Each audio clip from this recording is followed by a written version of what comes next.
Opakruoch kwara mogiro kamana nyako kitera mugi TV kaune wang sai chenro maro imore bange buch jopiny to bro go mbaka gi wendo modhial mabro bire studio kae ndiye Odhiambo Jiro en jakedne ratich oganda Calvins Gaucho bende en jakedne ojende kata geto president to gi mheshimiwa Ken Obuya ma en jakom UDA ma Homa Bay wadhigo kodgi mbaka weche mag tulo mag siasa gi to gikonyo ng'ata ng'omiyo gigo timore mane mbaka mwadhigoyo bang' daka matene buch jopiny wantiere ka gi Lizo Tieno Nyarugenya mwalimu ticha kaka jaloko marwa an kaka pile nyinga Trevor Ombija janding opanga jonyakach dendo nombija taya nyakwar guok ocha pesa magi weche manyien ma wan go.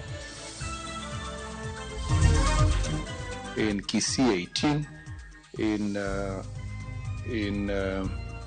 in Migori 19, and in Nairobi 55 fatalities of mob injustice. Nonro mochiw gi migawo mar arita oyango ni jokenya ma kwan gi oheo 500 osenegi kokalo kuom jopiny ka ochik e lwetgi.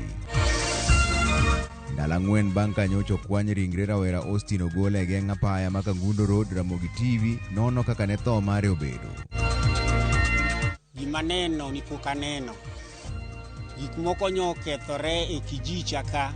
Dhok otho ka dhok ariyo. Gik moko wang' ka gwen owang' dalani. Jodak Mambwembwe Isuna West kwano lal bang' mil polo goyo kendo nego jamni ka mwandu mamoko bende okethore. They found fully dismembered carcass of a zebra. Koro wakoshon jowa modak Nairobi, jo Nairobi.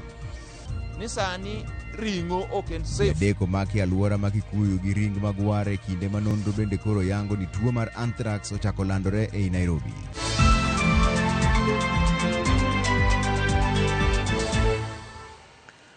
Ero kamano, ji maromo 579 osenegi e pacho ka endi e bwo higa achiel kokalo maundu mag jopiny ka ochik e lwetgi ka ji mamoko 266 to oseyudo hinyruok mag del.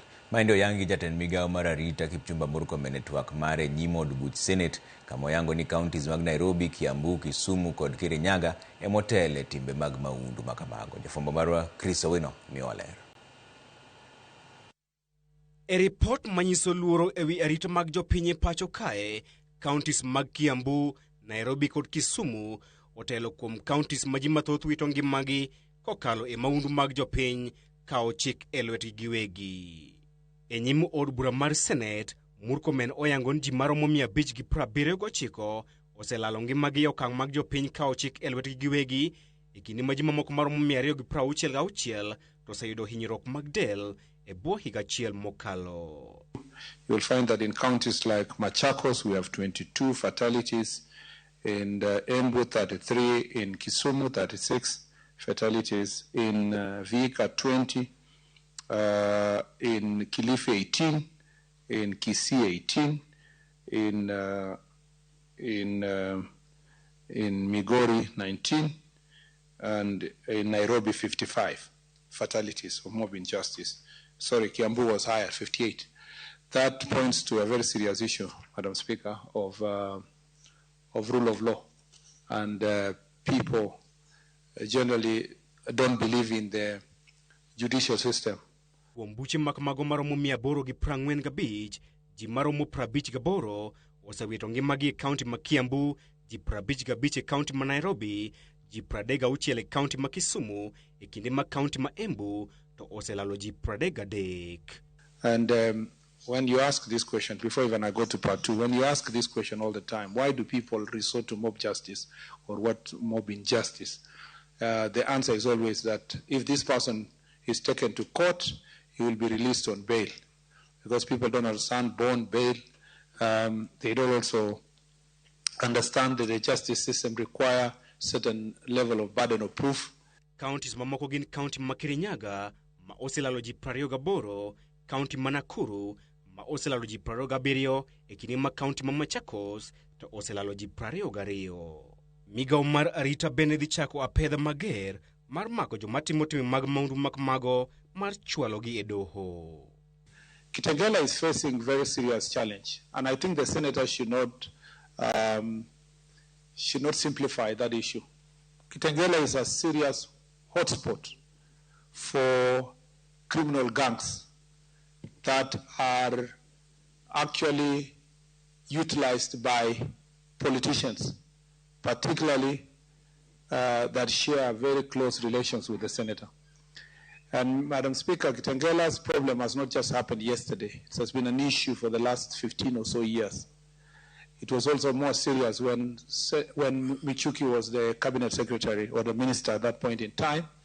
And it was one of the areas that was full of Mungiki sect players that caused havoc in both Kajiado and Nairobi from as early as 2000. Ekindeno, Murkomen onyiso od bura mar Senate ni sirikal oseyango grube mag jomahundu matiyo kod josiasa e gwenge mag Kitengela, Machakos kod Kiambu, kendo idhi los chenro mar arita moyiedhi marakore kodgi. Chris Owino, Ramogi TV, Nairobi. Ogai mar obila Douglas Kanja oyango ni giseketo kenge mag tiyo kanyakla gi duol mochung' ne winjruok kod achiel mar oganda kanyakla kod apis jamin buche mar rakore gi tim mar kiro weche aoyaye manyalo thuo oganda masani timo gi moko kuom josiasa. Oyango ni maendi thothne osenene mbui ka koro gisingo medo tiye margi e rombe mag siasa kendo keto kuku mabiro rakore gi jogo makeyo weche mag athuye. Lydia Okeyo lero wachni.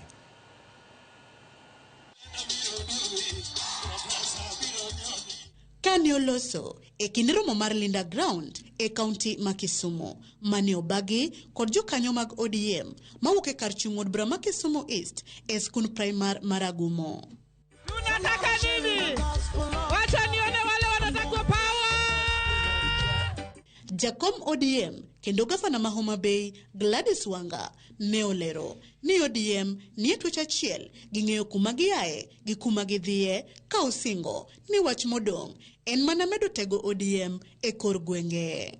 Na sisi kama watu wa ODM na hapa Kisumu tumelewana ya kwamba tunajua mahali tumetoka, tunajua mahali tuko na tunajua mahali tunafanya nini tunaenda. Na tutasimama imara kwa chama cha ODM.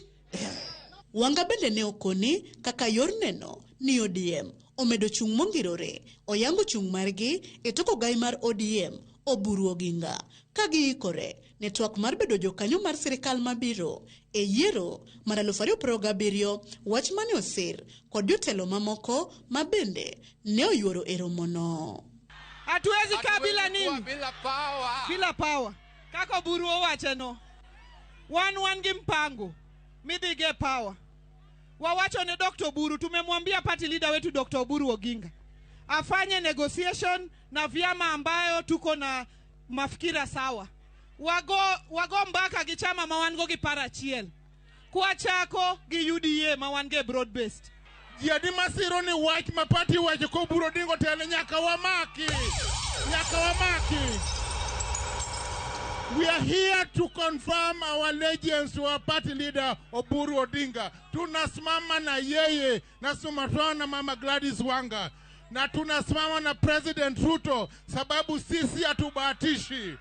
Mano e gitielo ni ok gibiyiene jotend ODM ma obalo kendo lokore andhoga ka gisundo weche mag kelo pogruok e ODM kaluwore ni sani maino giketo e tego ODM e rang'iny kata structures ne duto. Gimane Ruto ng'adonwa matin ni momiyo wagik moke i sirikande koro uro ojok ni koro ketho chama ni ka chama ok nyal di support one term. Unu wacho nang'o jo Kisumu East? Penjuro nego gini nutero wakanye. Na kuna mtu ambaye anaeka impediment, anaeka mountain mbele kwamba tukitaka kwenda negotiations yeye hataki. Tunamwambia nini? Bye bye. Those who want to pull us backwards, we tell them, oh no. Rawere mag ODM mawuok Kisumu mane oyuoro e romono ne osingo chung' margi kod ODM ka gikwedo jotelo matemo tiyo kodgi mar kelo pogruok. Wane ODM motelnegi Daktari Oburu kod Nyawang'aya donge ber? Omiyo owacho ni wan tiere ODM. Wane ndani ya power, wachuru ni power. Orengo siau. Orengo didala kosok di. Okwado kanye. Raila Amolo Odinga nowe wakanye. Koro nyaka walu bang party leader ma en Oburu Odinga gi Mama Gladys Nyawang'aya, gi Dr. William Ruto, wawacho ni tuwa ng'owa. Romono orumo kod duol achiel mar luongo kwe bidhruok achiel mar jokanyo mag ODM ka gidhi nyime kod bago rombe mag Linda Ground e kor gwenge ma ODM nie kod mbi mondo ODM omed tegno e yo mongirore. Tunataka nini? Hatuwezi kabila nini? Millicent Adhiambo, Ramogi TV, Ragumo e Kisumu East, Kisumu County. Watimo mos kuom kikruok matin no mano Millicent Adhiambo ok Lydia Okeyo. Millicent Adhiambo ne wuoyo kaka ne jotelo mag ODM notielo ni duond bura no onge gi pogruok moro amora, ne gilose kaunti ma Kisumu ka giyango chung margi kendo gi ikruok margi ne siro jatendgi Meno Gai Dr. Oburu Oginga. To kwa kanyo Seneta ma Nairobi ma pod kwedo gol mare kaka jagoro mar ODM e doho Edwin Sifuna okwedo paro moro amora mar medo ndalo mar kete tim winjruok e wi wach mar 10 points agenda e kind UDA kod ODM. Sifuna wacho ni sirikal pok onyiso dwaro margi mar kete tim winjruok mar 10 points agenda ka koro ndalo chiko kende modong'. Bendo medo ni ok obi yie kod winjruok e kind kweth mar ODM mar Linda Ground kod UDA ka jatend piny William Ruto ok okete tim winjruok manobedo e kindgi kod ogai machon mar ODM mosenindo Raila Odinga. Swala ambalo tunawauliza hawa ndugu zetu ambao wako kwenye hii broad based. Iwapo William Ruto anaweza kukiuka mkataba ambao umetiwa sahihi na Raila Odinga mwenyewe. Nyinyi mnatuambia mnataka kuanza mazungumzo tena muweke mkataba mwingine. Kama mtu hawezi kufuata mkataba mdogo kama huu, ni yapi ambayo mnafikiria mtasikizana na afuate? Haitawezekana. Sababu kwa hivyo mtu yeyote ambaye anakaa mahali anawaza anafikiria ati anaweza kuenda assign extension ya hii mkataba, lazima uende Bondo uchukue signature ya baba. Apis jaga budget pachoka ndiye kuro yango ni chuogwa gulu mar dongruok mar national infrastructure ok tim kaluwore gi chike matayo omenda mitiyo godo e chenro mopogore mag piny owacho kata the Public Finance Management Act. Maendi owacho kinde chwalo paro e wi gulu no e chenro manotel ne gi komiti od bura mar rango weche mag omenda. Nyakidi nigi ler. Enyim komiti od bura marango weche omenda, jokanyo mag riwruog ISPAC kod Institute of Public Finance ochopo machiwo pachgi e wi paro machuoga guch omenda mong'ere kaka National Infrastructure Fund. E yote margi ne komiti no, apis jaga budget owacho ni aguch National Infrastructure okochuogi kaka gulu moyiedhi kaluwore gi chike matayo weche mag omenda mitiyogo e chenro sirikal mong'ere kaka Public Finance Management Act. Wach mabende riwruog ISPAC kod mano mar IPF dware ler. Thor wach kata kamano ne en bedo ni paro machuoga gulu no wacho ni bath omenda mowinjore chwal ne agulu mikete omenda piny owacho duto kata Consolidated Fund ibiro chwal ne aguch dongruok mar National Infrastructure. Possible conflict with Privatization Act that has barely been implemented and which requires that proceeds of privatization be deposited within the Consolidated Fund. So here we find conflict with the Privatization Act and there would be need for alignment. Some of the goals of privatization were to reduce debt, as well as support government's efforts in fiscal consolidation, and as well as to improve efficiency in public asset management. So by diverting some of privatization proceeds to the NIF, some of these goals may not be achieved, and this is at a time that our fiscal deficit has been expanding other than reducing. Apis jaga budget kaachiel kod riwruog ISPAC bende ochiwo pachgi ne paro mar chuoga guluno chiwo teko mathoth ne ten migawo mar omenda ahinya to e yor keto rang'iny kod chike mowinjore. There are quite a number of infrastructure projects that will traverse or directly impact county jurisdictions. So it's important that the bill recognizes this in conformity with Article 189 of the Constitution of Kenya, and that there should be meaningful intergovernmental consultation which would improve project design, community buy-in, and such could also take the form of consultations with entities such as the Council of Governors. Establishment of an independent statutory oversight body to supervise the National Infrastructure Fund to enhance credibility, transparency, and fiscal discipline. And this we borrow from the practice in Nigeria, where ring fencing of governance and statutory oversight structure has been adopted. Chenrono biro dhi nyime odiechieng' makiny ka igeno ni riwruoge mamoko biro chopo mar chwalo gigo mane gihero time lokruok. Efinya Kidi, Ramogi TV, Nairobi. Ndalo 4 bang' tho rawera Austin Ogola e yo mapod kelo chich, penjo medo bedo mathoth ni to ere kaka Austin mane nenore mangima nowito ngimane e kinde machuok bang' wuok e tich. Sigana no noluoro ranyisi mag wang' dede kaka jafwambo marwa Cynthia Onyango tang'onwa tipo mar ngima Austin Ogola e dakika mogik nyaka chop kama ne okwanye kotho. Nyaka chop kwany ringre Austin Ogola, rawera ma jahigni 28 mayande ka orwako gudu kendo tiyo kuom jumbe 2 kende e bath apaya ma Kangundo Road manotimore kinde machuok kende bang' wuokie tich. Penjo osebedo ni to ere kaka Austin nokwany kowito ngimane kinde machuok kende bang' wuokie tich kaka ranyisi mar bedo matuo ne onge. E nonro motim kod Ramogi TV, itemo duoko penjo ewi gino machalni notimore, ranyisi chalo kama. Austin nowuok e tich saa 2:15 mar okinyi chieng' Jumapil bang' bedo e tich otieno mangima. Achiel kuom jogo manotiyogo wacho ni bang' Austin tieko tich kendo ndiko ni owuok e tich, ne gigoyo kode mbaka nyaka kar saa 3. Bang'e, Austin nowuok e kar tije ma Umoja 3 Medical Center kendo mako wuothe apaya ma Kangundo Road kodok ot. Kaluwore kod tipo mag wang' dede ma wachoko e moko kuom magawa mayudore apaya ni, mago mantie machiegni kod kama noyude ringre mar Austin. Kar saa 4:31 kod nyirni 2, jomoko 4 nenore mang'ado ndara kochimo kama noyudi ringre Austin. Giwuotho, to ka gichopo e tok yiendegi mogeng'o kama noyude ringre Austin, gichung' kanyo. Bang'e saa 4:32, ji 2 wuotho kochimo kama ji 4 motelo ka ochung'e. Jogi wuok koni gi koni. Ka gichopo kama jogi ochung'e, gichung' kanyo gin bende. Ok gikalo. Bang'e matin, jal moro mariembo bodaboda manenore mane kalo, chopo kanyo to en be ochung' kendo kawo kinde kanyo. Parni ma en saa 4:32. Kaluwore kod nonro marwa, kama jogi ne chung'eni, chieng' Jumapil okinyi mar saa 4 e kama noyudie ringre Austin. Ma e chal mare. Kaluwore kod wang' dede mathoth ma warango, bang' jogi chung' ka, ji nomedo biro machiegni ka jomoko wuotho. Jomoko chopo ka gi bodaboda, to jomoko bende chungo nyamburko nyaka chopo bila, kaw ringre kendo chwal e kar kano ringre ma City. To ere kaka Austin nochopo ka mokwanye kotho? Wadok chien kendo warango wang' dede.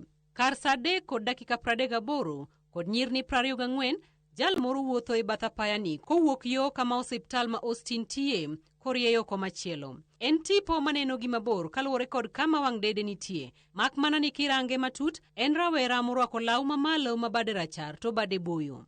Long nenore marateng' kod wuoche marochere. Wuoth mare nenore makare, mak mana ni kochopo e tok yiendegi kama ji e chung'eni ok okal. Tipo mare odong' kanyo. Ma timore saa 3:38. Kaluwore kod nonro marwa, ma e kinde ma Austin chalo ni nolwar mowito ngimane.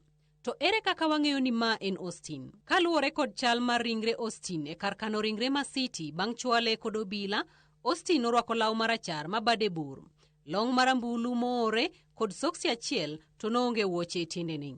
Ka wapenjo jogo manonene sama nowuok e tich, gileronwa ni Austin norwako wuoche marachar, rwakruok machal kod ng'atni ma wang' dede nomako. To bende Austin ne nyalo wuok e tich machop ka kuom dakika 38. Kaluwore kod joma luwo yoni pile gi tielo, giwacho ni wuok kar thieth ma Umoja 3 kama Austin ne tiye nyaka kama noyude ringre Austin nyalo kawo dakika 30 nyaka 45. Tiponi nyiso ng'atni chopo ka saa 3:38.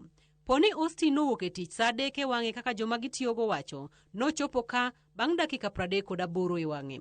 Kaluwore kod nonro marwa, jalni manochopo ka to ok okalo kendo chalo manolwar en Austin Ogola.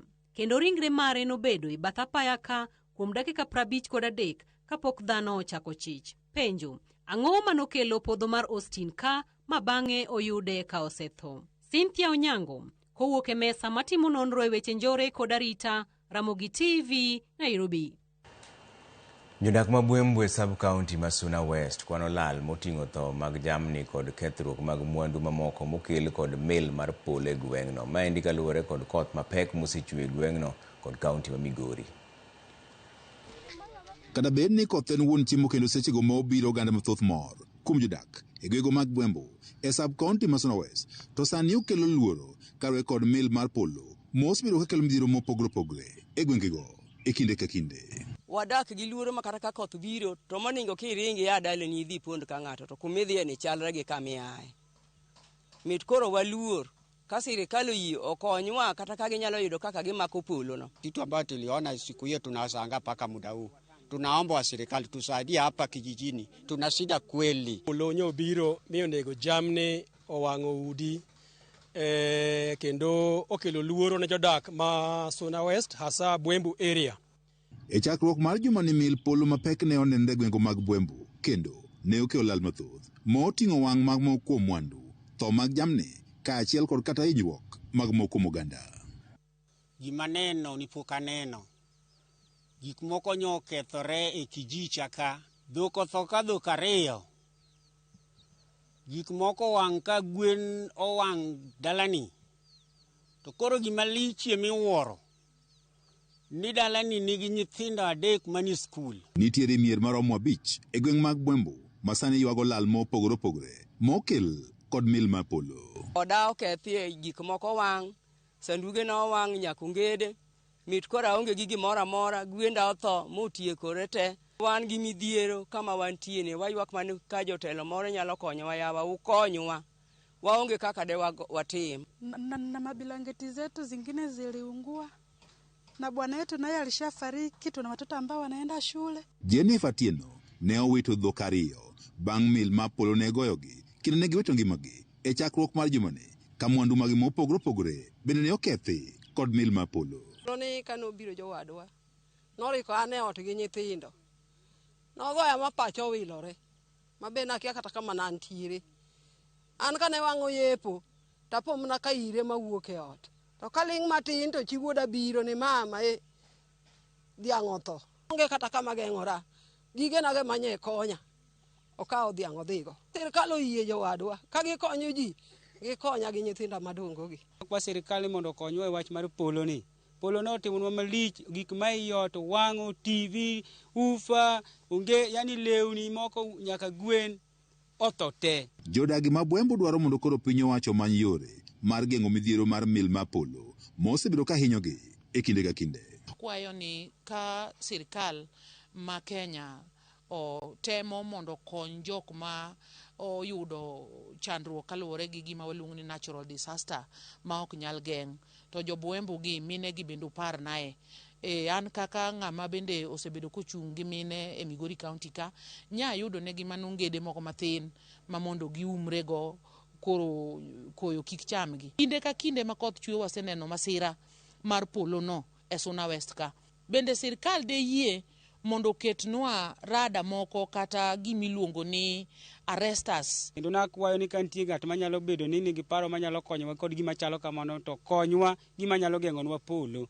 Woman rep machon ma Migori Dr. Pamela Odhiambo mane ochiwo kony moko kuom familia moyudo chandruok ma okel kod mil mar polo. Wan mil mar polo osebiro ka kelo midhiero mathoth e gwengego e kinde ka kinde. Odhiambo wacho ni higa ma okalo achiel kuom jogo mane konyo tich e puodho bende mil polo ne ogoyo mane owito ngimane e kinde mano bogo koth e achiel kuom mier e gwengego. Last year but one, I lost somebody who came working in my shamba, and when it was raining they went for shelter in somebody's home next to the shamba.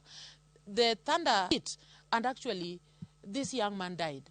And it is that serious, and it has been happening over and over again. George Juma, Ramogi TV, Migori. Wadhi e yue moro machuok tano kuseorote mar Oraro wuod Nyasiaya jama binjwa Sembo wacho ni ane nigi min oda Violet Nyar Kabuch Obera. Erokamano ma endia ukidiboka ni Ulanda pogruok manie ODM ok mora mosna jo Ulanda te. Erokamano Kufur kanina Kuru mama Gladys Wanga oromo telo mesa magidhi betie jalop mar jatend piny fast. Erokamano makamu wacho ni Trevor Kenya osebarore diriyo idha ine tim Gachagua gi Uhuru kata tim mar Ruto gi Oburu to koro mosna excellency chair lady national Gladys Wanga kumtedo Linda ground Kisumu East ka MP Adui Nyang is incoming MP. Erokamano ahinya Koro waduogo bang' dakika moko matin taneno ka ote mar pod moko medo donjo ka Trevor Yunade e Mugi TV ler ndi wan wadwaro power.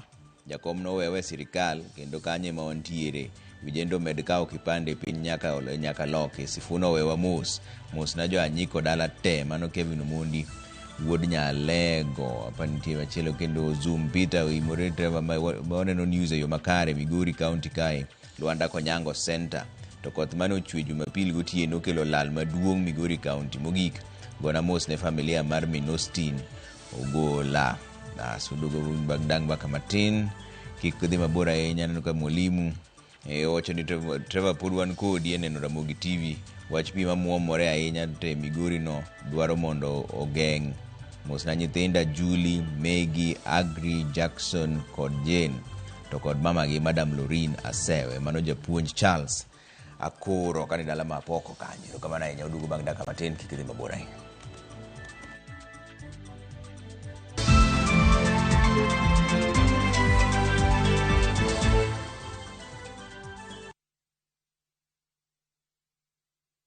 One day, while teaching an oral healthcare class, I saw a little boy who kept covering his mouth. It turns out he had lost some of his teeth and felt embarrassed. But as a hygienist, a child's smile means everything to me. That's why Colgate Maximum Cavity Protection unlocks 24-hour cavity defense, a formula boosted with calcium for lifelong smiles. Every child has the right to smile, and a beautiful smile is a healthy smile. Colgate, #1 oral care brand in the world.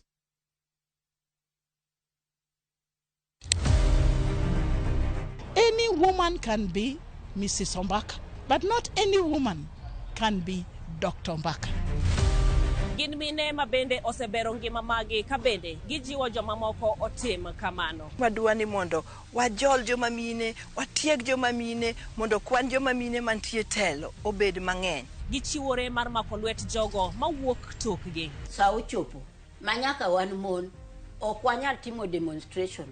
Wanyalo timo sit in. Watemo wacho ne nyithindo manyiri ni kaber to konego bene oringa kende ka wiye bare ni to tina chom kanye ka nitie gima thage to yudo ng'ama miyo mosewuotho yor nieri to penjo wach mantiere. E chenro ni mar mine wacho wakelo mine mantiere gi lony mopogore opogore tudi koda juma ka juma tich ang'wen e chenro ni sa 3 mar otieno.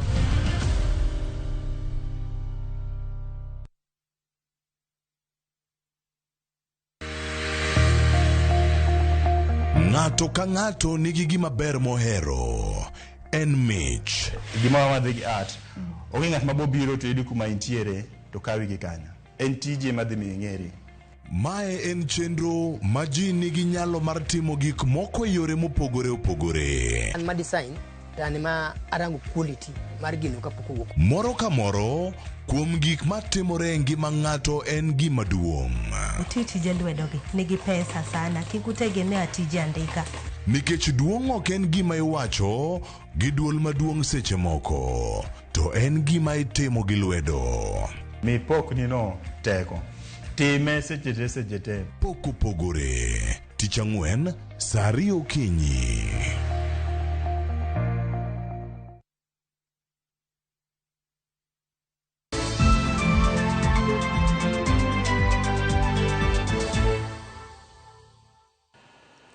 Kamano kukitera Mugi TV kani ji adek omaki aluora ma Kikuyu kod ring mag war kata zebra ma oheo kilo 1,000 mane giiko mar chwalo nyaka Dagoretti Nairobi kapok oke kuonde uso ring'o. Maendi biro e kinde ma apisas mag thieth e kaunti ma Nairobi koni tuo mar anthrax bende osedonjo Nairobi kama ng'ato achiel osegamo tuono. Kaka Judith Omondi leronwa jogo marango ngima oganda kata jo public health e kaunti ma Nairobi sani ni e ng'anyo kendo mano nyiso ni ring'o ok cheki maber.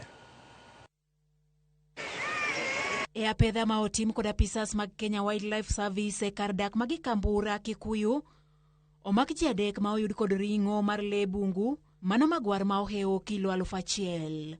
E ot maduong' ma jogi okanie ring'o bende oyudie tielo kod lwedo mag magwar ma okan kod nyinyo moko mag kano ring'o mapoko yangi kaber kod ngima dhano kosok ber. They found 6 packs of deboned meat weighing about 500 kilograms. Upon further search, they were able to also discover a fully dismembered carcass of a zebra, which has managed to recover more than 1,000 kilograms of zebra meat. What was also recovered is some preservative, which we are not too sure whether it is indeed a genuine preservative. Ringo ni apisas gikoni chwalo e alwora ma Nairobi ka koro gi ywak ne apisas mag thieth ma owinjo bed ni puodho ringo. The main market is in Nairobi. Like this particular consignment, it was to be ferried to Dagoretti, from there distributed to other joints. Amri ni kwa public health officers wa county government na veterinary officers wahakikisha wamefanya inspection afresh. Inakaa kama kwamba kumekuwa na ulegevu kidogo, kwa sababu nyama iwezi kuwa inauzwa tu ya bushmeat, ya nyama wa porini bila hao kujua. Apisas makata kamano koni gimadegi tim onge kalure ni gisebedo e ng'anyo kuom mahao dweche ariyo kendo gichechni tuo mar remo ma otis ni anthrax bende koro omako jopiny ma Nairobi. Wan gi tuo mar anthrax makoro wuok Nairobi. Tuo ni eri bedo manage gi jo public health gi jo lab. Jogi duto te ginoko. To wang'e maber ni ma tuo malethal kendo nego ji. Jo Nairobi ni sani ringo ok en safe.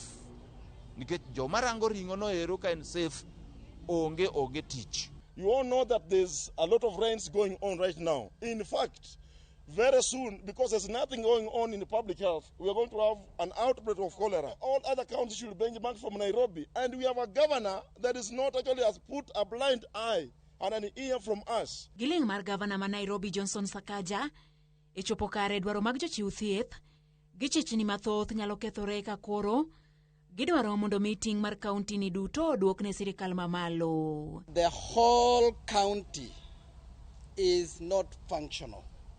Facilities are debilitated, deserted. Like Mama Lucy, to be specific, they are using students from JKUAT to see patients. The intervention that we are now looking at is according to Article 187 of the Constitution, and that is the reversal of the health function to the national government. Judith Omondi, Ramogi TV.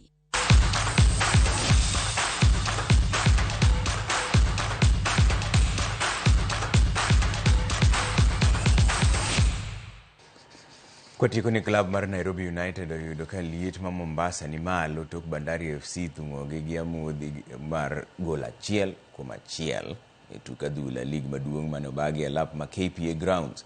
E tugo machielo manobagi e kaunti ma Kirinyaga, club mar Tusker FC noloyo Murang'a Seal gol 1-0.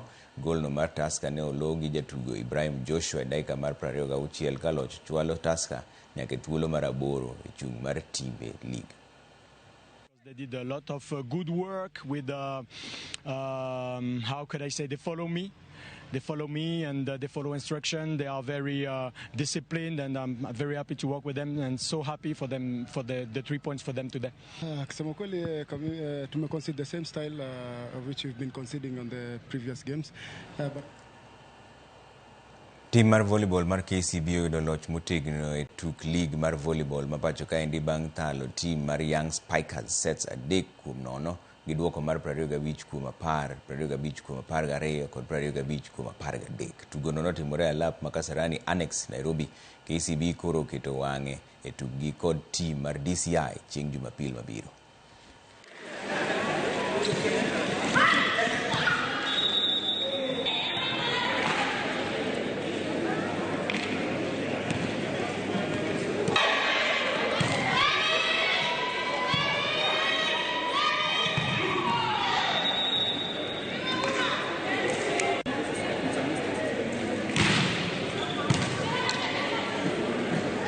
This match, I've used my new recruits to gauge their ability and how far they come and gel the KCB main team. And what I can say is that I've seen they've played very well, especially the one left player and one right attacker. They are doing very well, so I'm happy that our recruit is working for us. The performance imekuwa so encouraging. KCB ni timu ambayo imekuwa kwa uwanja kwa hii michezo ya rigi kwa miaka mingi, na kucheza na wao imetupa motisha ya kucheza game ambayo ni ya Sunday. Sunday tuko na KDF na ninatumai KDF watapata yaliyo bora kutoka kwetu.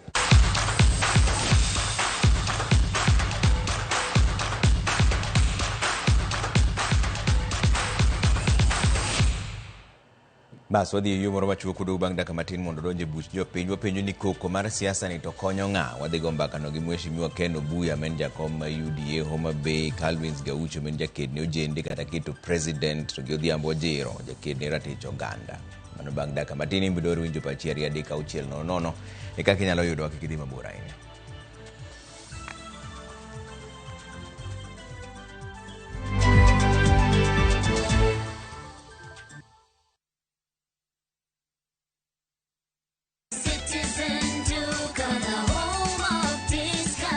Citizen Duka inawatakia Ramadhan Mubarak.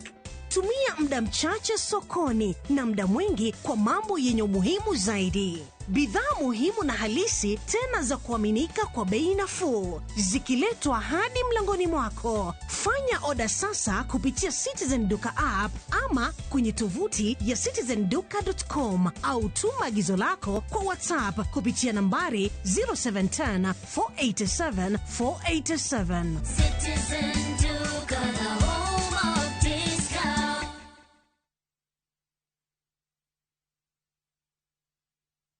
Na kuungamia Mungu Mwenyezi, nanyi ndugu zangu, kwani nimekosa mno kwa mawazo, kwa maneno, kwa vitendo na kwa kutotimiza wajibu. Nimekosa mimi, nimekosa sana. Ndio maana na kuomba Maria mwenye heri, Bikira daima, malaika na watakatifu wote, nanyi ndugu zangu, niombeeni kwa Bwana Mungu wetu. Mungu Mwenyezi atuhurumie, atusamehe dhambi zetu, atufikishe kwenye uzima wa milele. Amina. Dial *811*415# to get ungamo la dhambi. E chuny weche duto, rawere nigi duola, paro kaachiel kod chia. Wajo Kenya wate but wan gi cultural background gi kuma wae gi homes wa. Ma e thor wach tich abich ka tich abich. Wayao pap ne rawere mar winjo duondgi, mar winjo pachgi, gigo magido chunygi to kod lek magin godo. So vijendo wuon gine maunigo gichak mobilize themselves, gi support each other, one another, mondo koro giyud kaka koro gin wa negotiate mbele kacha. E weche mag somo, ngimagi, tije, to kata mago mag ringre, gichomo kanye. Sani koro nyaka jogo lok pachgi mondo ging'e ni wadwa tiyo ne jopiny. Kochakore saa 4 okinyi nyaka saa 7. An Joyce Oduor, ane jamadar mar yie jomatindo. Kik bai.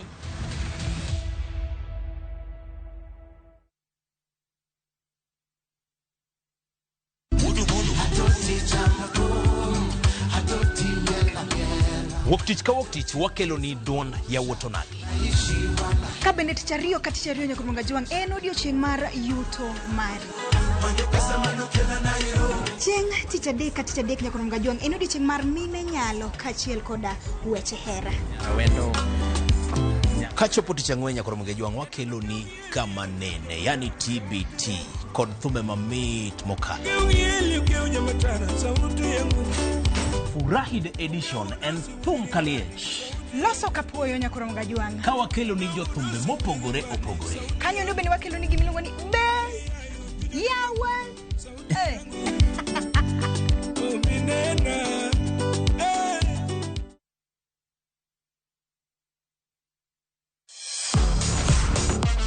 Ne thuolo mar yudo weche tuke duto nyaka mopondo. Mbaka makende mag jotugo kendo mag jomolony weche tuke. Can you believe it? Magite yudore chenro mar pautuke. The 4.84 kilometers. Nonro matut kod gigo matimre manyien mag tuke duto mawuok e piny mangima. Tudri kod wangeso kangeso Ramogi TV. Kochakore saa 8 odiochieng' ka wami gik motimore pautuke.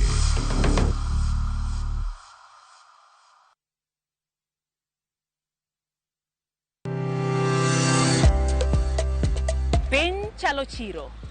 igoe nengo, ing'iewe to bende iloso e mwandu. Tich ang'wen ka tich ang'wen juma ka juma, are saa 4 mar okinyi nyaka saa 7 mar odiechieng'. Arwaki e paw ohala. Itime nade? Yot mage mantiere, to maling'ling mage mantiere. Kidwa chako ohala, ichako king'eyo gimomiyo ichake, gi gimomiyo idwani time. Magi gin penjo nyakorom Gajwang' madwaro duoko, to ka ema biro duoko gie. Siwinde mar ohala kod an Lydia Okeyo. Kik bai.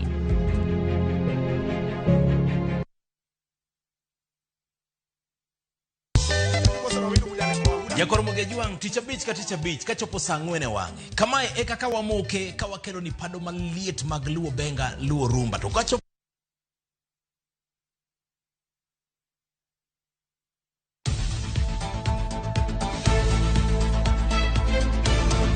Nyakoromogi, tok tich matek en kinde mag midhiambo. Kendo ichopo pacho kidwaro ng'eyo mago motimore pacho ka to kod pinje maoko. Chieng' tich abich ka tich abich to dhi kod Auchieng' Emmanuel chenro mar Ang'ich Welo ka achiel kod Oimore, kama wakelo ni weche manyien mago monon, modo kendo luweyo makare. Bende watwako ji mopogore opogore e lony magi magintiere godo mondo mi wagol odok e iti. Tok mano kende, bende wantiere kod chenro mar Gin Kanye, mabro mi sigana mag thuondi luo, jogo mantie, mago magitimo, to kod mago manegitimo e kinde ma okalo. Kik bai.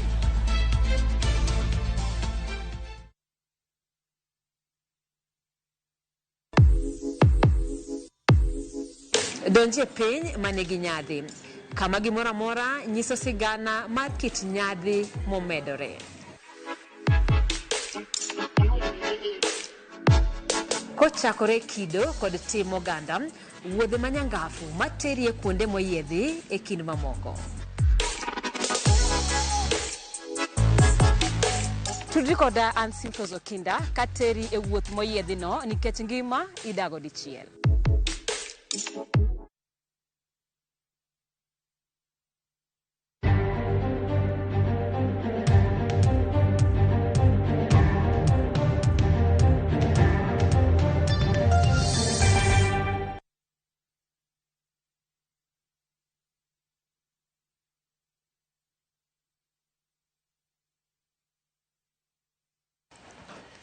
Alright, erokamano ahinya kuom keto Ramogi TV ka une wang' saa chenro moro mar buch jopiny. Wantiere ka gi wendo modhi almos edonjo e studio ka Mheshimiwa Ken Obuya men jakom mar UDA Homa Bay. Erokamano kuom miwa sechegi.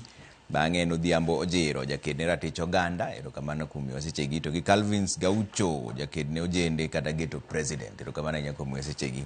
Obuya dhi chako kodi e wach ni ang'o makelo tulo e siasa ka. Koko moro waneno kosechako mienjo e siasa. Miwacho ni nitiere yawuoyi mikawo to chako goji. Ang'o makelo tulo e siasa ka? Erokamano ahinya owadwa Trevor. Kiyiena to kapok aduoki, akawe thuolo makende ni mar moso jowinjo marwa, joneno marwa ma joluo gi ma ok joluo.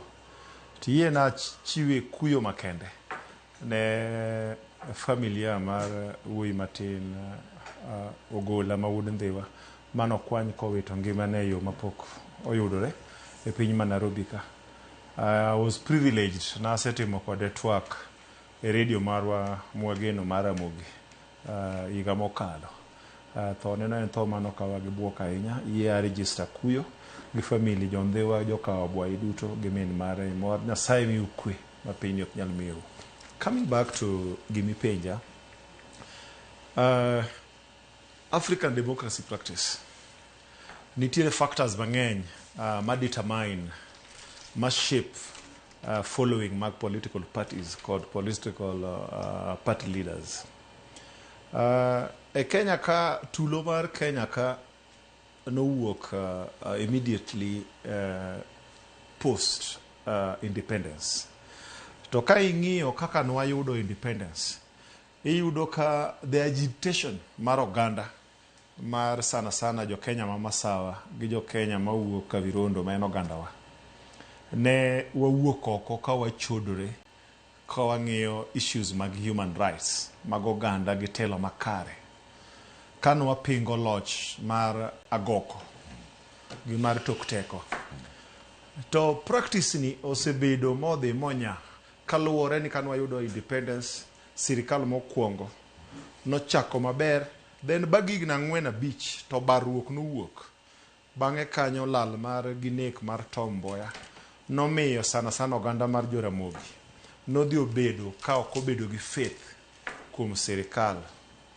Mano nodhi motimore sirikal mar Moi be waneno ka ywak ne nitie kuom loch mar koloni Mamboleo ya Kimabavu. To kanwang'iyo mano to waneno ka ogandawa kod leaders magwa nowuok oko kochodore. The spirit mar agitation mar change mar sirikal kotelne gi josiasa gino bedo reflected a society marwa e Kenya ka across the political divide. To gino semiwa adapt gimiluongo ni bad culture and bad practices as a nation. Responsibility mar tolerance mar politics onego bed gima onego bed napano onego bed kata topic monego bed ni kelo kata curriculum mar education. Onego bed wang'iyo as a nation ni to limits mag politics gik kama nade. Nikech iyudo ka Kenya wan gi a serious high level of intolerance. Iyudo ka ng'ato kosene ni ga ucho en ng'ane to koro kata en gi views maber to ng'ato ng'iye from a perspective of profile ni ng'ani en ng'ani en ok anyal winje. Obuya ni en ng'at William Ruto ma en ok anyal winje kata samoro en gi paro malew. So tuo matuoyo kaka oganda mar Kenya gin tuo ma historical, gin bad cultures, bad practices mwasebet godo ma as a nation across the political divide. Nyaka number 1 we take responsibility mwache ni there is something ailing Kenya as a nation. Ere kaka wanyalo wuok ka mondo divisions, animosity, nikech king'iyo sigu nitie kind ogendni mar Kenya. To kedhi Kaluo bende iyudo ni sigu nitie kind dhoudi. Iyudo siasa mar od jokade ni joka nyang'ane ok nyal telonwa, ni wuod ng'ane ok nyal telonwa. So magi gin divisions mar very emotive manyaka watim gimiluongo ni drastic culture change. To gini chakore kod jopiny mayiero jotelo. Gini dwaro ni jogo machung' mondo tel n'oganda bende nyaka bed jogo mochodore manyalo wacho niya ng'ato nyalo pinga, we can differ ideologically. Unyalo bet ni principles gik mwachung'ne opogore gi gima gaucho chung'ne. To we can still be united as a nation, as a community. Mwang'iyo ni the practice of the rule of law. Katiba wacho nang'o? Katiba ma Kenya is very clear on intolerance. Kila ne ojire wach ni ojire ipa nang'o makelo tule siasa gin king'eye. To ng'ano makoko ni konyo. Mokwongo akawo nafas mar thuolo mar goyo ni oganda wa erokamano kuom chiko itgi ni twak mwachako ni, kendo achiwo mosna ni jodala wate, jo Ugenya, jo Siaya, duo Nyanza mangima kamoro amora muntie. Mokwongo amor Trevor ni the first speaker as much as ni en chairman mar UDA, nyiso ni kod political affiliation, but is very open-minded from Bakamochako Goyokai. Kora, I believe this will be a very informative discussion mar gero ganda. Subject mi lose mar political intolerance. Ma nyuolo gemwa luongo ni jonjoria magoons. Ayie kod mbaka mogoyo mo owacho ni oganda Luo okwan tolerant to opposite political views. Ma ja UDA koneno ja party moro mok giwinjore go politically, to kata ng'ano wacho mana paro maber to mana dui. To mano mokwongo. To mar ariyo bende en ni adifa kode matin kowacho ni nyaka wapuonj oganda tolerance. Oganda nyaka wapuonj political tolerance, but oganda dak wapuonj to be tolerant weche mege mahundu. Nika chief omailo to initumne misa ni ka polisi onego ng'ato to nuwalema Nyasaye bro paro wa ipolo. Katiba oken en a book. Wan manyaka wachiw ngima ni katiba. We must give life to the constitution, and in that spirit then we must advocate for justice, for rule of law mawachoni. Koro tolerance nitie gik ma we should tolerate. To mahundu to kwanyal tolerate. Mano mar ariyo. Moro bende en ni political intolerance bendo kel mana gi josiasa kaka wacho wadno bende chako. No wacho waneno, and now we must say it clearly. Ni for example, may Baba soul rest in peace. Seche mane Baba okosana kodu jatelo mar Kikuyu, man president, former president Uhuru Kenyatta, Kikuyu ne rach. Seche ma Baba mosre kodu Uhuru Kenyatta, Kikuyu ngama ber. Kanene Ruto wadhi go campaign bo kaka no beto bet bo donjo office Kalenjin ne ngama rach. Ka Baba mosre kodu Ruto makoro wani broad base Kalenjin ngama ber koro Kikuyu ngama rach. Jasiasa ema okelo political intolerance. No wach adier makende ni yam. Kidhi Madare for a ame dhi Kibera Gatwekera. Jodhier te odak kanyo. Obed Mukamba, obed Okuyu, obed Jaluo. To kidhi Nyali, ame dhi Karen. Jomeute. Onge Jaluo mabro wacho daka donji odeni, imashonate ni, rajirande Okuyu. Koro wawacho njo siasa mokelo mae. To moro kendo enu wawacho ni one kod low civic consciousness. Jo siasa se bet ka tero wa merry go round. Ma wan kaka ojende wawacho ni wase bed kiwondowa gi jo siasa gi. Amia wacho kamae. Kuom gik mosetumre Kenya kae kata kane pok onyuolwa from independence or before nyaka sani. Koro adier makende ntie ni onge pogrok kind William Ruto kod Gachagua. Pogrok onge. Gichal to girom. Kendo onge pogrok for example kind Matiang'i to kod Kalonzo ama Gruto. Ngiso ni jo piny mosekaw jo mofuwo. Koro fuwo moro ntie kuom jo piny emomiyo ka kuro chopo to iwinjo ka Professor Mariamo Mercedes Benz di police station to wacho na dwaro chungwa sita.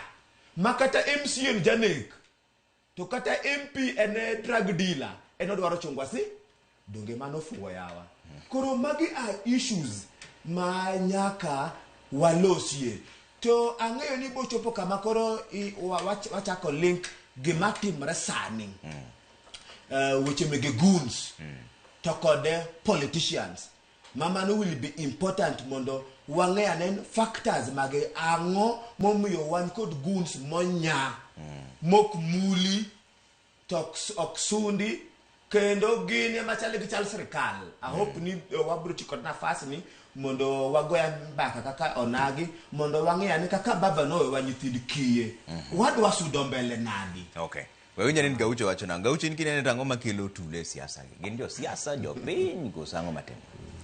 Gimokwongo namoso jo luote ko wuok podho chieng nyaka wuok chieng nyaka podho chieng. Lwenje ma bede siasa king'iyo Kenya karka. King'iyo Central, Ukambani, kidhi Coast, kidhi nyaka Western. Kama lweny bede ga mang'eny sana en ga Nyanza. Ang'o ma Nyanza bedo ga lweny ni kabisa. Nyanza vijut mang'eny no ok bed empowered. Jogi kosa kawo power to gi empower ga youth gi. Koro gikawo advantage gi youth gi. Kech kijana ni ot onge gimotimo tikelo ne 300 kata 500 tikone ni go buya. Koro gimokwongo kata kapo ni Central nigi vijende ma bende timo the same bullshit no, but okinyal compare gi Nyanza. Kech Nyanza inyalo kawo kijana rodhigo wadgi matong' gi 300, but Central ibiro ka kitamo ng'ato wuoge biasache madhigo ng'ato mane 5,000 kata 4,000 to be ok obitime kaka iparo. Onyaka kata ka pesa no to epo okodhi e gino. But Nyanza jogi nosadhi mobedo piny mong'iyo ni vijendewa kata king'iyo lugha ma viongozi mag Nyanza tiyogo kodhi e campaign opogore gi lugha ma viongozi ma Central kata Western tiyogo kodhi e campaign. Nyanza ibiro ka ng'ato tiyo gi lugha marach to ji go makofi. King'iyo kata mana compare women rep ma Western kata Central kodhi e rally kama oting'o ji mang'eny nyaka mine nyaka jodongo, ok ibiro ka ng'ama wuok Central kaka it's an example Sabina Chege en women rep ma Kiambu ok inyalo kolose e private part mare e rally, lakini in Nyanza tibiro kama gima ng'ato sinde kendo ji gone makofi ma ji shangilia ineno ma ji wach ne mowacho gima jopiny timo ng'owa gima jopiny dwa winjo. Koro an gima wacho mokwongo ni gini politicians magwa ma Nyanza mosebedo power mang'eny kabisa, mosebedo nochak yier gi ng'ato doko sebedo 15 to 20 years mang'ani sau ma gibed gi kiburi moro niya Trevor Bija kata mana nani Obuya ok nyal bedo kiongozi, gine viongozi ma ji ong'eyo ma bende I hope ni in 2027 change dhi bedo en Luo Nyanza jogo ero koero. Mano momiyo youth watana temo nyiso youth wani nyaka koro giembe giae pachgi, nyaka gitembe gimbende youth nyaka yae pachgi ni sami mi pesa ni dhigo Obuya igo Obuya nang'o ng'ani igni 4 okirom ga kode, igni 3 inenega me TV kata inene rally, lakini obiro ni kodong iga chiel to election koro chako nyisi rach mar Obuya kendo gomo Obuya nengogo kata Trevor Bija nengogo. Koro gini gikawo advantage gi koso empower youth wa emomiyo youth wa gi unlit naga kabisa kilungo kijana ni gun. Ang'o makelo gun ni en poverty emomiyo youth wa gi bedo ni onge kijana mora mora ma ohero mondo dhi chwer remb ng'ato, onge kijana mora mora mohero mondo dhi oneg ng'ato, onge kijana mora mora mohero mondo tur ng'ato, lakini nikech gini miye kaka tich otime kuom sechego eko mane momiyo. Lakini ka youth obedo empowered to wanyalo bedo kaka jo Central kaka vijende ma Central nikech in gi giri moro mitimo kiwuoke to onge ng'ato manyalo goli giri no mondo dhi tim gini. Koro an aparo ni ka youth obedo e sense election mwadhieni ma gibedo sob election ni eri ma ok giyier ng'ato nikech party ma gintie to giyiero ng'ato gi agenda ma en go gi tabia ma en go, then obiro yudo change. Kendo youth ok biluong ni gun. Obuya imiyowa history kama gini nochakore mi iduogi tieko gi wach mar responsibility kata ting'. Ting' no ni ir ng'a monego bed ni wang'iyo wang'e ni gini timore to intiere ka en jatend piny Kenya, en jatend arita kwe, en ng'a, en jasiasa, ng'a monego bed ni ng'iyo wang'e tikwero ni gini dhi marach onego chunge. The custodian, the enforcer of the constitution of the land is the government of the day and the institutions will be charged to dispense these responsibilities. To this said various responsibilities mag institutions gibedo charged gi japiny ma en an gi in. Gini dwaro goodwill, an individual goodwill mar Kenya. Number one, you have to be patriotic. Kisebedo patriotic as a citizen, they respect the rule of law. Ting'eyo ni katiba wacho nang'o e responsibility gi office momiyani onego atime ang'o. Maendi affect the police, main enforcer, the investigator, main arm of the police, and EACC, then the judicial corridors, the judicial bench. Goodwill mar and responsibility mar court prosecutor, advocate, muchung ne ng'at mokiny gi ng'at modonjne kod ng'at ma en judge. Be gin gi goodwill ma ng'ato advocate ok nya wacho nikech adwa represent Gaucho iwinja osemiya pesa anyalo dhi mamany prosecutor gi tok kata judge. Kibiro citizens, one stakeholders, number one mar katiba, are we willing to take the leadership and those who are given responsibility mar discharge and enforce katiba ma onge biasness? Number one person ma compromise the system and the citizen. Number two, ma compromise this structure and the rights activists. One the right activists e Kenya ka miyudo ka seche moko pesa moro michi wuok Amerika michi donjo through back doka. Pesa no gole mar konyo oganda jogo mochung' ne ratiro mag jopiny kaka en. Tiyudo nikech seche moko Ubuya nyingi Ubuya to nyingi no ok ohero. To nikech nosebedo facilitated to onyalo tiyo gi influence ni mar paint the government or an individual in bad light nikech samoro nyinge en Ubuya kata en Kipto kata nyinge samoro en Kamau emomiyo.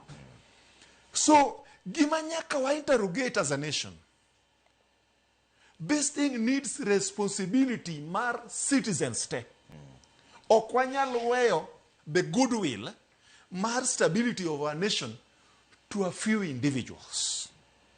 Jo Kenya nyaka wapuonjre kaka nwawuok oko wagoyo mondo walok katiba.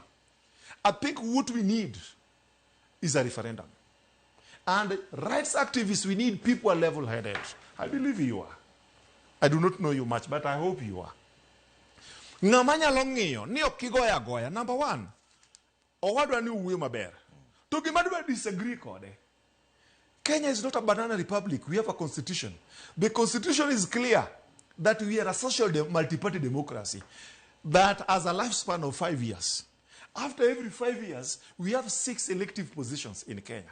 Jogi, the moment Mose elect Jogi, we surrender to them the power to make some decisions on our behalf.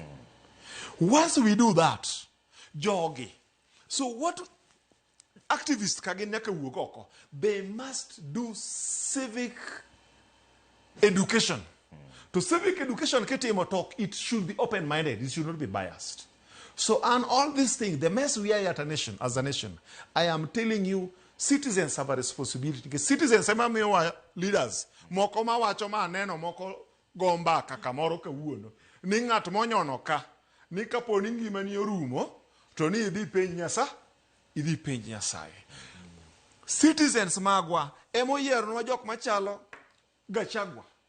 Sani endi, aneno Kisii. Nitiere crimes against humanity. Jo Kenya nonegi between 2016 and 2022. Minister mar Interior nenga. PS mar Interior nenga. The same people manetimo atrocities, waneno kasani a section of the nation pamonegi kendo prepare gi mondo gibed leaders ma Kenya ka. Kendo gine masani gine saviors ma jo Kenya. Mane momi, I'm telling you with the authority. Personally as a citizen, I have let down my nation. Are we willing to take responsibility? Let's blame Ruto. Let's blame Omolo. You understand? Can we interrogate that we accept that Chien Kacha, who was there? Failures manani Kacha, gain precedences that were wrong. How can we collectively and individually as Kenyans correct these things? Okay. Ojire wacho maber mar civic consciousness kata ng'eyo mar jopiny. To in king'iyo sani ting' maduong' mogik mar tieko wach mar lweny ni en kuom ng'a? En jopiny, en activist Bobuya wacho, en jatend piny kose en ng'a? Ng'eyo ni mondo ibed chairman mar UDA, you're a political activist. Mane gima wiyo will go. But it's important to remind him because they are doing political activism. But also, kama bendo hango kaya minaka be young people had got responsibility mondo wa correct mistakes with humility. Onge kama ja Kenya o surrender power mare ngata wa delegate power okwa surrender. And that is why kok gite maber to wax CMO wang ruoth. Obed chief, obed police, obed MCA, obed president. Okwa surrender, wa delegate. So I hope Manokaw in good faith. But with the same breath, mo wacho kenda ye kode but he ran short. Okotie kosomo muma. O wacho ni 2016-2022 Matiangi okoluongo nyinge but ena dire Matiangi ne en minister mar internal security indalo Uhuru Kenyatta to no neg dhano kibolo rivayala. We are all cognizant of that. To chako wacho ni Rigathi mabe koluongo nyinge ne any deputy president kinego ganda luo isufuria movement. But gima bende ko wacho ni Ruto nen president ka inego joluo isufuria movement. So there's no way majo luo ne dinegi ka Ruto kia kendo ken part of the plan. But Ruto nen president, Rigathi nen deputy president, to PS Raymond Omolo nen PS. Koro kaka nene matiangi giri nego wa. To Rigathi giri bende pango nego wa. Ruto and PS Raymond Omolo have been part of that. Koro the entire political elite gini jo neg. To jo Kenya mar conscious nyaka penjre penjo. Ni angmo miyo pile pile jo giduogo koloko lauto giri mana wali. Koro I penjo ni angmo miyo gigi mbele to what is our role. First role maro mokuongo en koro mwatimoni. Nyaka koro oganda luo nyaka koro wambeki. Wambeki honestly, wambeki with facts, to wambeki kwa wakelo ng'atang'ati mesa okno wabuono jomoko no maen jasiaya ama maja Migori ama maja UDA ama jaluo en jaluo. Whether any serikal or onge serikal or koja siasa or this school or ko this school wanjo luo. So mbaka no dwaro ng'atang'ata at different levels. To kwa go mbakani awacho ni the first responsibility en serikal my lodge. Was serikal my lodge ni kod gimlongo ni greater responsibility. Wachule wawacho ni police kikidhi mjengo. Wachulo ni ot, wanyo ni chiemo, wami insurance, mondengi aritakue marwa. President William Ruto kwadwa ni mondo dhi mjengo. Wandike tich martayo piny mangima. Koro the greatest responsibility ni kuom the government of the day with relevant state organs to jo piny makawaida be have got responsibility. But the magnitude opogre. Koro in the situation ma wantie ni, ineno ka the CS mar interior owacho ni over 1,000 criminal gangs. Manungoso nange. Ni the government of the day have admitted ni they cannot deal with criminality. They have admitted. No, the thing is, when did they know this?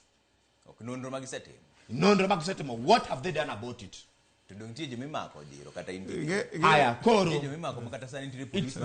It's okay.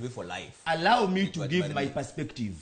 And we can say, watch my with open eyes. It's good you're saying it is your perspective. Yes. It is perspective of many young people who are looking at things critically.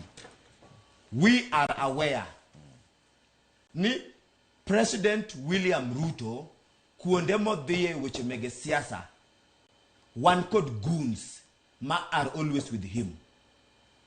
Youth for youth is a goon network funded and supported by Raymond Omolo. Lies. My evidence, man. Yes. That's the truth. Nijogo. Lenga. Jogo man side mar UDA to are supporting giving listen there are more government than everybody else.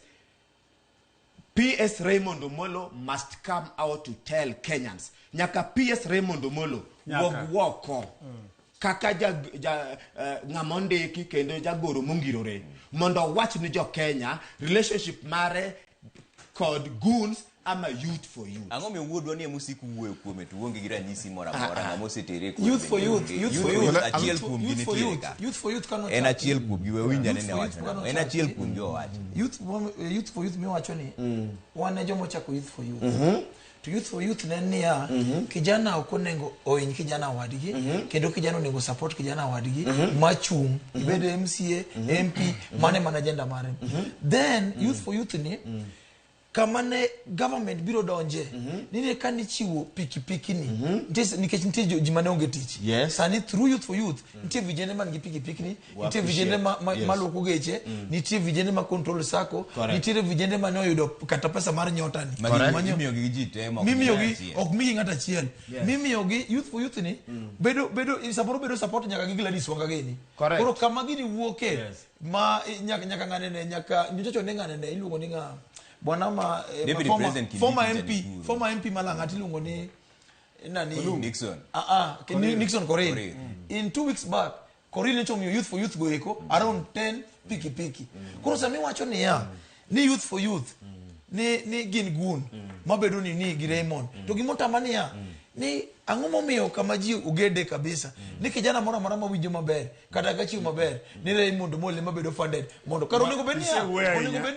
ni youth ma penjo we mondo duoko pata ni grant ine mikelo wach mar omulo onego bednia ni youth ma Nyanza karka onego bedni inyore kendo tar gidenyo nikech kata mos wanawa part mar youth to nyocho yudo gari mar Probox omigo kech sala 10 youth for youth mos wanawa en part mar youth for youth ni nitie gik ma ji oyudo mang'eny koro kiwacho ni ati ni nitie mentality moro ma ji osengiketo ni kain kijana ma jaluo kata kijana ma ni masoche ok ber to wuok Islam onego bed ni chandri moko onego bed ni bedo empowered kibedo empowered to mani empower mondo dhi lweny mentality moko ber odi duogo iri we winjo ni Buya wacho nango Buya gimoro achiel madwa winjo ka endi ang'o miyo wuodwa ma PS Raymond Omolo ni ema sik nyinge wuok te to seche moko ka koro abokora adhi nyaka chucho cha manyo youth for youth moko go ng'ato nikech walaro ko PS donjo kanye ka nikech ngin samoro mara ni en president samoro ni en PS adwa nyisi with authority I want to this is I can say this man is younger than me.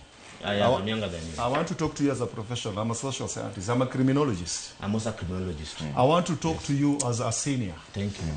Number one, if you're a criminologist, you know that Lombroso said that crime is not born, it is reborn. What am I saying? What was he saying? Number one, the most misunderstood person in this world is a jobless youth. More so, the jobless youth who happen to reside in informal settlements. Correct. Gimanyaka wa avoid, and I would encourage Raymond Omolo. Raymond Omolo, if you are listening, you are the PS Interior of the Republic of Kenya. Your main agenda, your main business should be holding hands of jobless youths, irrespective of their political affiliation, their religion, irrespective of how society has labeled and profiled them, like this gentleman here, because of names, because of perceptions. Hold every youth, identify with them. Wuog oko Raymond Omolo mondi mak yawut Kenya te minyalo empower gimene matindo ket buti without apology ne ng'ata ng'ata. Ka nyathi Kenya mora mora kata nyathi luo mora mora nyalo yudo Simon kowuok obiro kodi mondo ket arita kwe voluntarily. Please do not stop supporting. Adwa nyisi kendo wadwa. Number 10.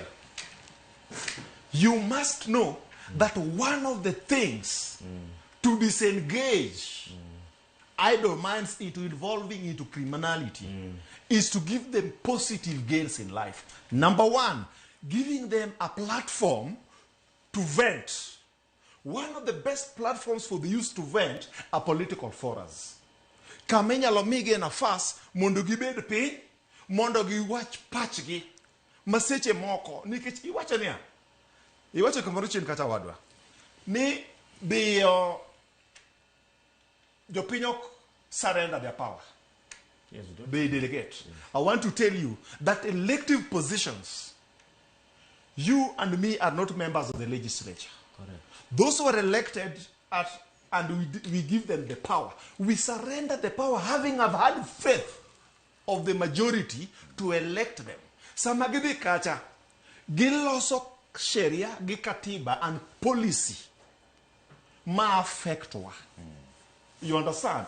Once wasemiyo gimano, what we can delegate, the only thing we can delegate, once we surrender to them that power, the people they appoint to discharge these responsibilities, those are the people were delegate negi.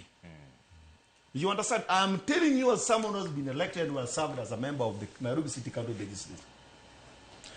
Lastly, my brother, we must agree that there will never be a lacuna in the Republic of Kenya. Leadership must always have someone. Whether it is Desmond Omolo today, whether it was Kibichu last time, you understand? I want you as an informed scholar, as a better activist, first learn what is your responsibility and what solutions are you giving Kenyans. Let us have the spirit to move Kenya forward. First, our responsibility, Nisakomia, there's a problem. I have taken responsibility, Nisakomaya, as a politician. There is a problem. Oje, seche ma luenyo wuok kamoro. Ang'o mi wuodwa ma Omolo ne musukuru nyinge? To onge ng'ama osenyiso ranyisi moro amora kata mana polis pok odhi ire. To ka lweny owuok kata Haki Afrika kachacha. Inya wach ni ojire mokelo lweny no koso ng'ato mako mana kare nuwuon ni kikelo lweny to ine ma wach no kiomaki. Part of our responsibility kaka jo Kenya and wacho adier. No watch there's deficiency of truth. Adier tin kabisa kuom jo Kenya. Gimwa wacho ni where there's smoke there's fire. And in responsibility not marriage of siasa on this issue, but in responsibility Raymond Omolo as a technocrat, as a high-ranking government official, to come out and tell Kenyans, ang momoyo nyinge iluongo kod goons ma are hanging around President William Ruto, kamra kama Ruto the year. That is very important. Not any responsibility to us, to Katiba, and even to the president. Ilungo nyinge jite, Douglas Kanja ilungo nyinge, Murkomen ilungo nyinge. We are starting here. Because one also has Uganda Luo. One also has Uganda Luo. To kawodu ilungo nyinge, iwigik maricho, we must point it out. The things that Raymond Omolo are doing with empowerment, we appreciate. But ka Raymond Omolo ilungo nyinge, no hire goonstormy pace matindo tindo, mondo di political rally for heckling. And which mege says I'm not tindo. He must come out. He go kwano no. Line ma ojiro kaona. Yes. Gwane kwano ni. Mokuongo Raymond Omolo ok dwar kom mora mora. Ere kaka koko no nyalo konyo. It's too political. Raymond Omolo has become too political. We have to be very honest here. Raymond Omolo have become too political. Gimomi apenjo no ngeche no youth for you wacho. Are even wondering. Achiel kuom gini tiere kae. To kata lweny seche mowuok nyakach. Kama Raymond donjo ge moka ne. Ngekwan gi walaro komo wegi. Aseneno lweny no kawuok ding'eny kata dichiel. Tere kaka nyinge michak iluongo. Odwaro ang'o nyakach. Very good. Very good. You understand ni siasa mar Luo Nyanza is taking its own shape. To angi madapenge, I may be 1 verses 3. But ang momiyo Raymond Omolo iluongo nyinge and behind goonism matumre Luo. Dongini won bisani chak iluongo nyinge. Yes, I'm saying. And that's why I am saying emomi ha wacho ni. Iluongo nyinge jatelo, president. Yes. Iluongo nyinge Murkomen pok iluongo mano ja minister. And it is not only Douglas Kanja nitiere. Yes. Nurdin Haji Giri nitiere iye kanyo. Iluongo system mar arita kwe ni. Correct. Tang'omio marwa ni kijana ni. Binyo ni police and independent. Koro ano okang'i ni ken in 3 verses 1. Ana ng'io ni ang'omio ng'ata chiel. Binyo ni police and independent. Abiro iri sani. Police and independent by law. But in terms of practice, wasebet got many incidents ma police watch an order from above. Especially from the political class and the executive. Manong nisini in our current political dispensation, practice mar police ogniswano can independent. Marareo, katakuwa dok chien iweche mege brutality mosebet ke maundu mosetumre kuom jo Kenya. Kwa di iweche mege Gen Z protest. Ni neno ka nying jatelo mar NIS oluongi not once, not repeatedly, neno abduct nyithindo to lalgo. This is the public domain. Wachako bende wawacho ni waseneno ka josiasa moko hungre inside mar government bedo attacked. Ncha waneno ka rally maru Sifuna Kitengela obedo attacked. Boneg ng'ato. Ncha waneno ka rally mar Sifuna Gorengo Giri kaka mego obedo attacked. Koro wawacho ni the policing teach mar police ma Kenya osebedo interfere with the politicians. Okay. Since when? Okay. Onya ni gaucho wacho nango. Koro jatelo an gima nyalo kono wado mojiro ojira ng'echon around 207 nodak kode Mukuru Kayaba kacha. Nodak kode Mandasi Road kanyo to badaye olal to dugo ka koro chwe alal kaje.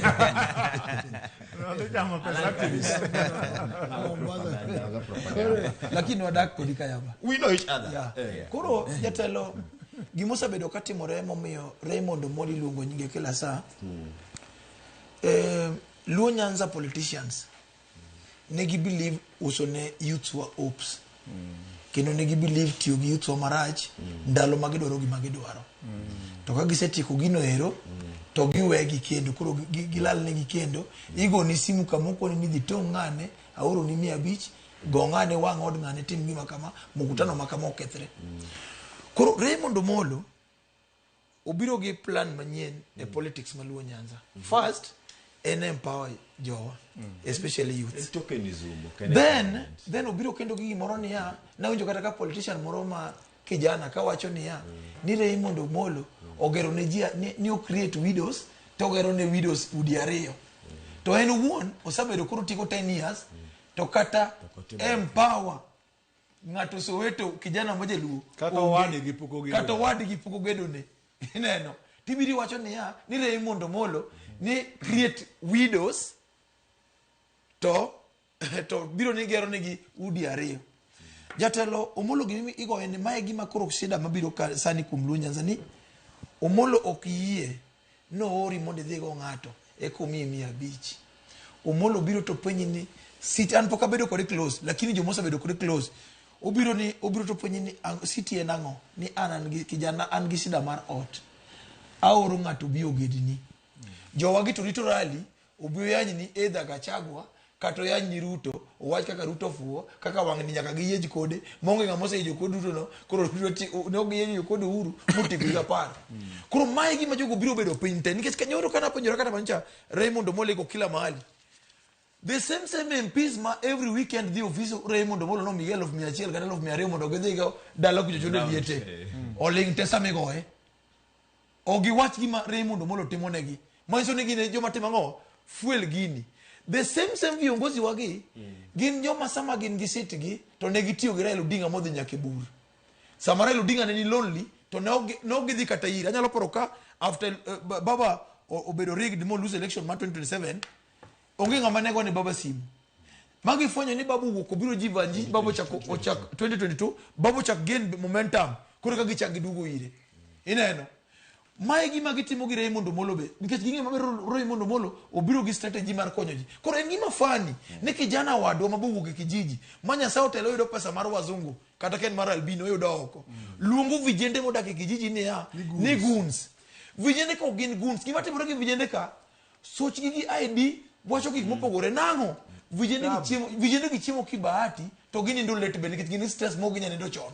Ineno koro soch gi ID wacho gik mokadi mopogore gik mokari mopogore soche wacho roje duong but ID wacho ni kijana koro bwana mochiemo moyiengni koneno gi gikonyo gi to ku believe ni joma soch gi richo nego konyo tana awacho niya kamane mabiro miyo Raymond Omolo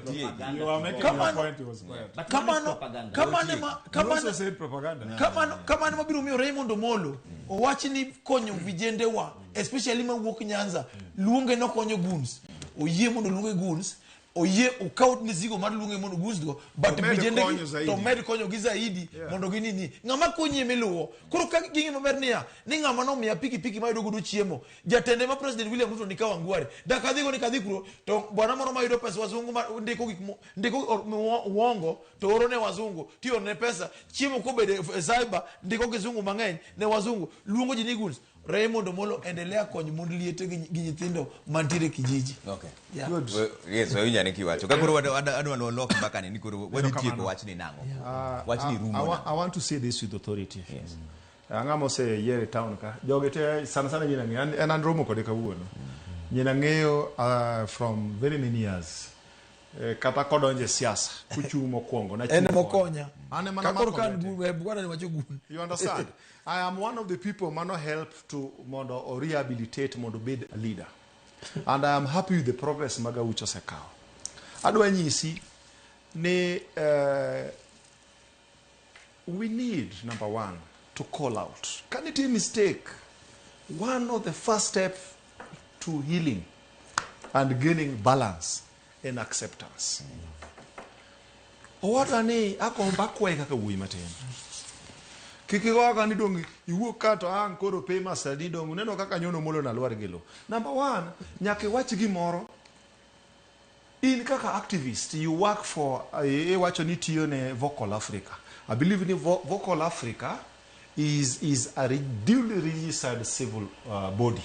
Matimo tije ma katigo yene. One of the things moni wuogo oko. Onego beni wacho ni wasetimo interview ma polise moko ari adek osebiro nwa. Mo wacho no miwa order gire mondo molo mondo mi number one wanegi nyithindo, number two ka nyithindo mobire siasa onego ng'ato, we look the other way. You know, as a responsible activist, onegi base your facts because this is a very serious instrument. This is a national TV. Samibire iwacho one something makelu kui koda hocho noganda. I want to remind you that the level of joblessness in Kenya onego beni kata bedo gazetted as a national what? Crisis. You understand? The youth masane wachoge. There's no way you can purport. Who are you representing? Which constituency?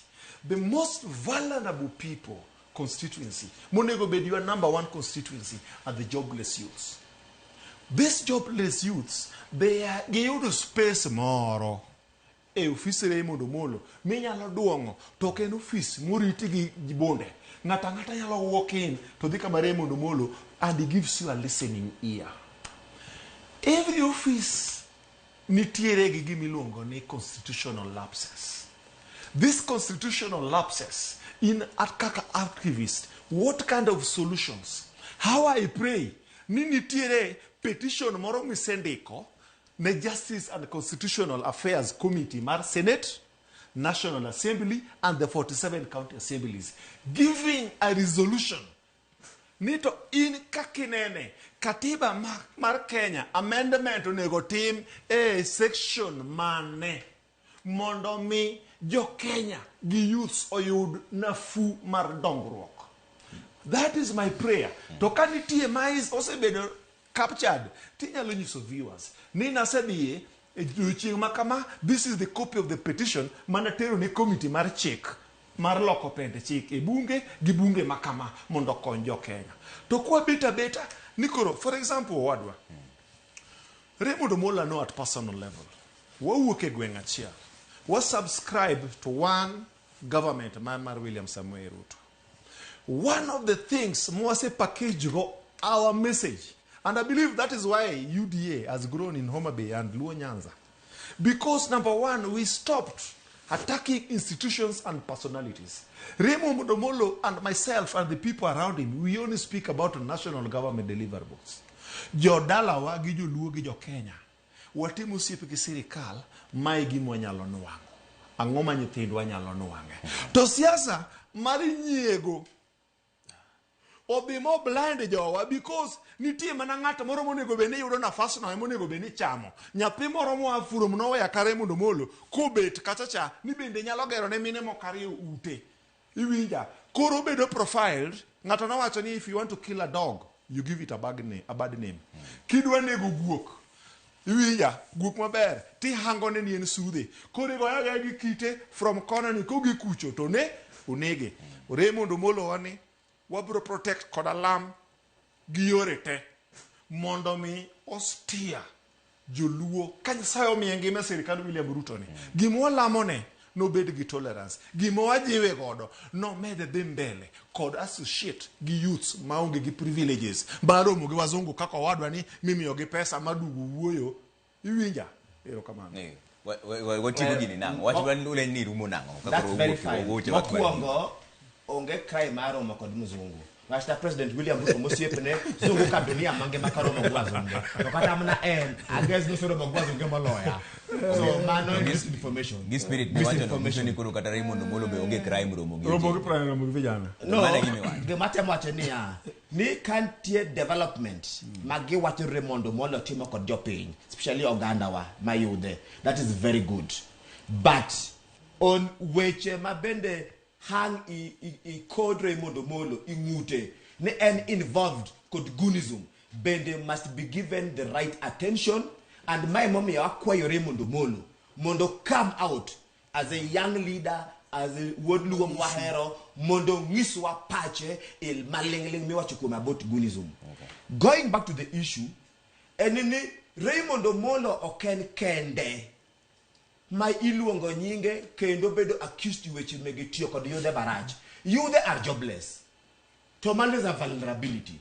Yude are idle. These are some of the issues ma wawacho ni keto young people itiyogo maraj. But why be beyond Raymond Omolo? Because Raymond Omolo may not be the only subject. Can you uge kabisa? Okina uge kabisa. Raymond Omolo nakalo school because njatelo.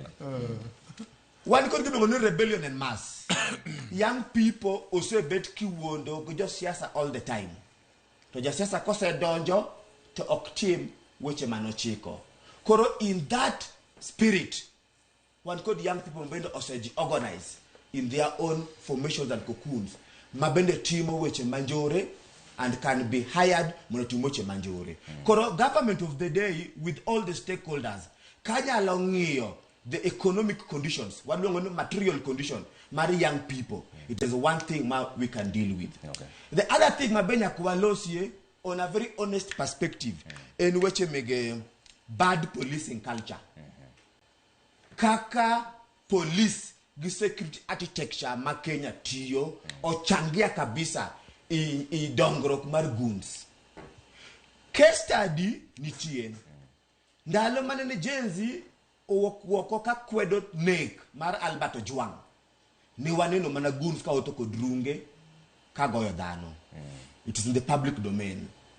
Mano ngiso to goons gi ne wuothi bat police kendo police were protecting them. Mano ngiso one called bad policing culture. Kijana moro beja wakil moro ilolongo ni Willy Kimani bende kanitimo case mare bende no bede confirm the court ni police no hire manager nek.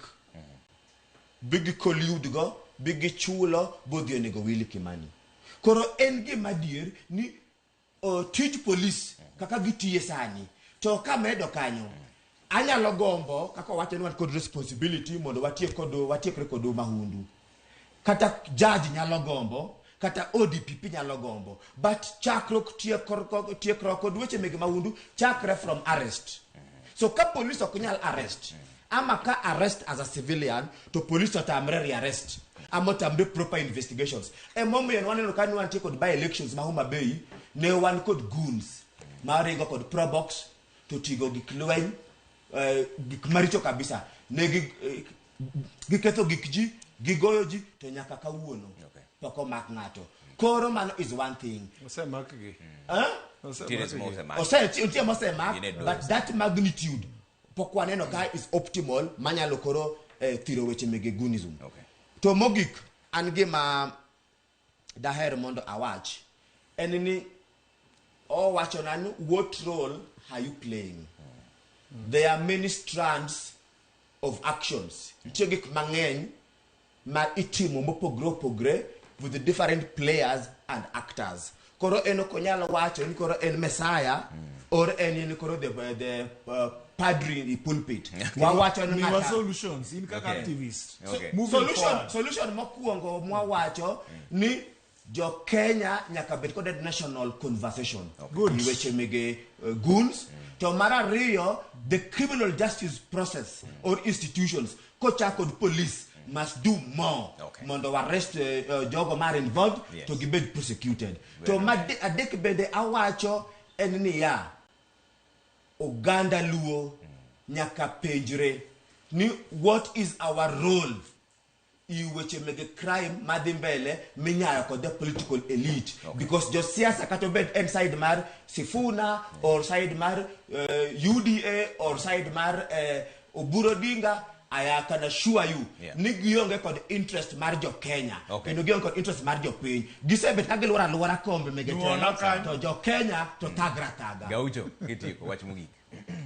An gima nyalo wacho mokwongo ni wach mar miwacho ni gunship na nini, gini ok chakre gi malo, gini chakore gi piny, chakore gi wananchi to biro kuom viongozi moyier MP sana josiasa nikech gine magi create gini mano ok nyaka keto ne Raymond Omolo ket ne Kipchumba Murkomen kata ket ne Speedy gi OCS mokwongo chako gi nikech politician gi ema protect jogi Gimbe magi yorogi. Gimbe magi yorogi.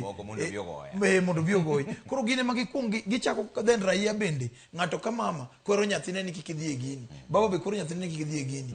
Then biro kamano magi mabi kuom koro arita kwe mamalo. Ineno. Mar ariyo. Story manyalo wacho kuom wach moro ni ji wacho ni Raymond Omolo wuog oko. Kaka bwana ni wacho ni Raymond Omolo wuog oko kuom gi wach miwacho kuome. Kata Yesu Kristo nokoduoko gik mane wacho kuome to nowach nogolo nguvu mar jachien gi jachien to ji nonge maber ng'eni thiedho ji kendo chiero ji. Koro nitie jok mosabedo gang kata bwana ni en ondika message to kone ni in ki idhi wach magi message neno be asimulo simba no were kod this is a very serious conversation.